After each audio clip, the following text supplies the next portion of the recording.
said, my name is China Dickerson, and I'm the Deputy Political Director at NARAL Pro-Choice America.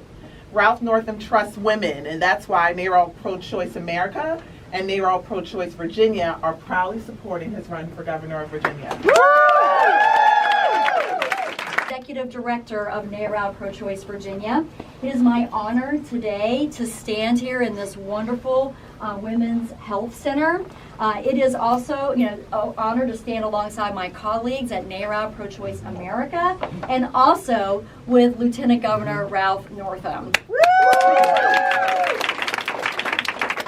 We do not always get involved in primaries.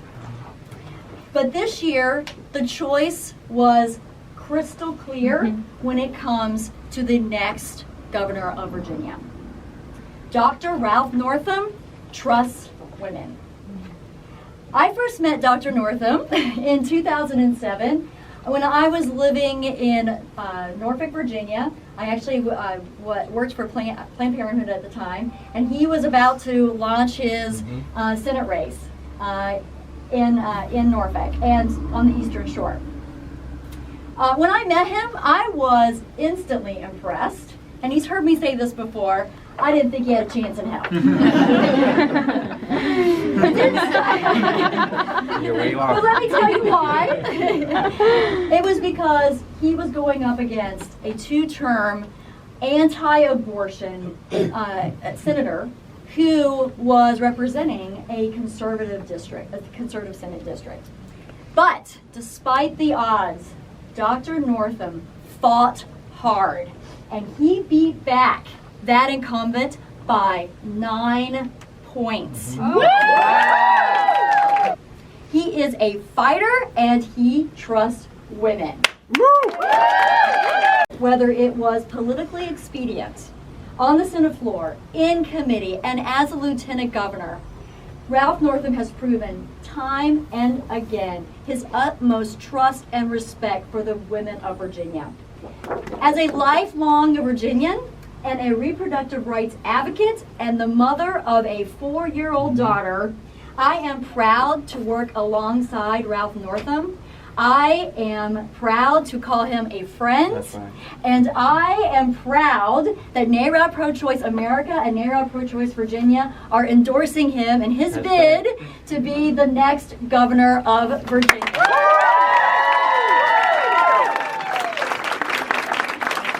Good afternoon. What a great group. And first of all, thanks to the clinic for the hospitality and opening up your doors and letting us have this wonderful event. I tell you, I couldn't be prouder than standing here before all of you all, a lot of my friends, my fellow legislators, and accepting this endorsement from NARAL. This has been a wonderful relationship. It's one that will continue, and I'm just so proud, and I am so appreciative, and thank you all. Tarina, I think, made a couple comments and said that I had led the fight. I want to let you know that I am a fighter, but I've had a lot of people standing beside me, and I want to thank all the great legislators in here today. This is a team effort. This is not something that any one person can do by themselves, and you all are blessed just to have so many great delegates and senators, and I've just been so proud to serve with all of you and look forward to the things that we're going to accomplish in the upcoming years. So let's give our legislators a big hand. My mother was a big part of my life. She was a nurse. She then went on to do hospice work, and as you all know, I've done a lot of hospice work myself. But I will tell you, she was very quick to let people know, including my father, that she was perfectly capable of making decisions on her own. And so that's where I get a lot of my strength from, and my values come from my mother. I want to also tell you that if you haven't met my wife, Pam, you will see why Ralph believes in what he believes in. So she's not with us this afternoon, but she does send her regards. She's back in Norfolk, and she will be traveling around this Commonwealth doing focus groups, and one of her focuses is going to be on women's reproductive health care. So I look forward to seeing Pam around the Commonwealth. What a great relationship. I have had with Miss Tarina King, who has been a great leader for NARAL, and I know she told you some of the story, but we've had numerous battles over the years that we have fought for, and it's been a pleasure to work with you and NARAL, and that's why this endorsement means so much to me.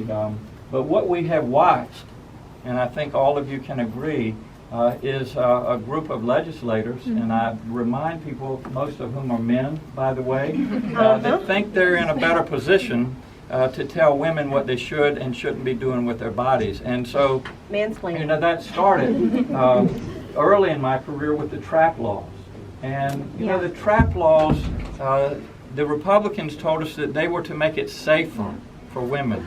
Well, I can tell you as a pediatric neurologist that one of the things that bothered me so much, the procedures that I do as a pediatric neurologist in my office are much more dangerous than an abortion. And so for legislators to say that this is for the safety of a woman, I've oftentimes said, I hear you all say we want less government, we want less regulations in our life.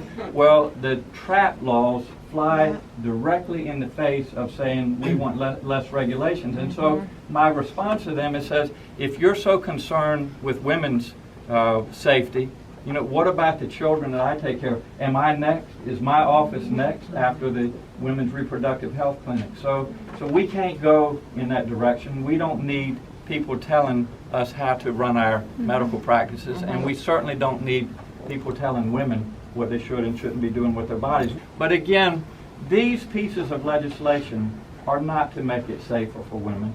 They're really to shame women. And those are decisions that women and her partner and her provider need to make. And then we heard pieces of legislation like the personhood bill. And I just want to mention a couple of these. The personhood bill would essentially make all forms or most forms of contraception that we use today in 2017 unlawful. Think about that. The personhood bill would also make in vitro fertilization unlawful. Think of the families that have been helped with in vitro fertilization. You don't have to go very far to find someone, and they'll say, you know what, there you go. I'm the product of in vitro fertilization. We then had, Tarina, the piece of legislation that said a woman was obligated to report a miscarriage to the police. Within 24 hours. Oh my So gosh. how about reporting the miscarriage to your provider? And then the 20-week abortion bill. Again, I can just tell you as a physician, there are, different situations that women have and their partners have. There are fetuses that are going to be non-viable. Again, those are decisions that the woman and her provider need to make, not legislators. And then just this year, to just let you know what we're up against, we were able to put $6 million of what we call TANF money, temporary assistance for needy families, into a program to promote LARCs, long-acting reversible contraception. They have been found in Colorado and other states to decrease the incidence of abortion, to decrease the incidence of unintended pregnancies. And you know what our response was from the other side of the aisle? Is that IUDs cause abortions. This is what we're up against, ladies and gentlemen. This is why these elections have tremendous, tremendous consequences. So I want to tell you here today that Terry McAuliffe, Mark Herring, and I have been a wall.